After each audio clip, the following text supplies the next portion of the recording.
Law के answers कैसे लिखे जाए, प्रेजेंटेशन कैसा होना चाहिए, ये बहुत ही इंपॉर्टेंट क्वेश्चन है एक सीए स्टूडेंट के लिए। तो चलिए बात करते हैं इसी के बारे में। लॉ के अंदर दो टाइप के क्वेश्चंस होते हैं, एक होता है डायरेक्ट थियरी क्वेश्चन और दूसरा होता है केस सिनेरियो बेस्ड क्वेश्चन।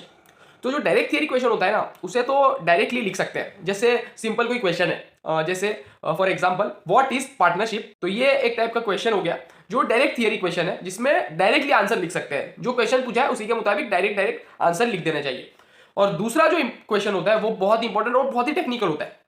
पहले वाले में कोई टेक्निकल इतना नहीं होता, लेकिन दूसरा वाला टेक्निकल होता है, जिसमें प्रॉपर तरीके से लिखना होता है।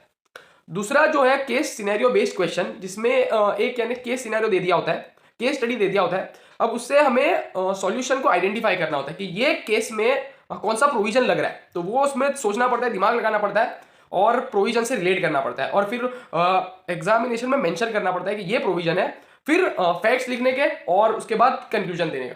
तो इस तरीके से होता है, सबसे पहले प्रोविजन लिखे जाए, फिर फैक्ट्स लिखे जाए और फिर कंक्लूजन दिया जाए। और एक बहुत ही इंपॉर्टेंट चीज मैं बताना चाहता हूं जो मैंने भी अप्लाई की थी, कि मैं एक कॉमन लाइन से स्टार्ट करता था सारे क्वेश्चंस लगभग।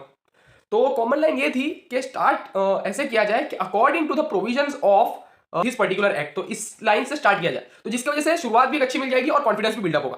तो इस तरीके से चला जाए लॉ में। That's all, thank you.